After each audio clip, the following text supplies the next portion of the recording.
Cook with কোয়েলের ফ্রেন্ডসরা আশা করি খুব ভালো আছো। আজকে তোমাদের সাথে শেয়ার করব একটা লাঞ্চ মেনু। সেটা হচ্ছে ভাত, ভেটকি মাছ, আলু ফুলকপি দিয়ে ঝোল আর আলু ভাজা।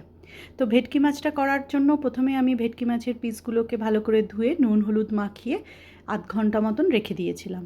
তারপর একটা কড়াইতে মাছগুলোকে আস্তে আস্তে করে ভেজে নিয়েছি। ভেজে তুলে রেখে সেই কড়াইতে আর একটু সর্ষের তেল দিয়ে জিরে আর একটুখানি শুকনো লঙ্কা ফোড়ন দিয়েছি। তারপরে আলু আর ফুলকপি আগে থেকে কেটে রেখেছিলাম সেটা দিয়েছি। একটু দিয়েছি হলুদ, একটু দিয়েছি নুন, দিয়ে একটু নাড়াচাড়া করে তার মধ্যে কিছুটা আদা বাটা আর একটা হাফ টমেটোকে কেটে দিয়ে দিয়েছি। তারপর তার মধ্যে অল্প একটু জল দিয়ে এটাকে কষিয়েছি ঢাকা দিয়ে দিয়ে।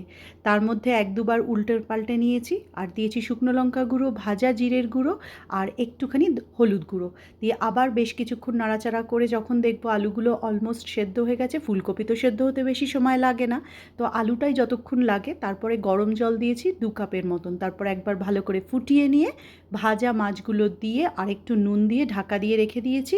আর উপর থেকে একটু ঘি গরম মশলা দিয়েছি নামানোর আগে। ব্যাস, এবার গরম ভাতের সাথে পরিবেশন করো। কেমন লাগলো জানিও, ভালো লাগলে শেয়ার করো। Thank you.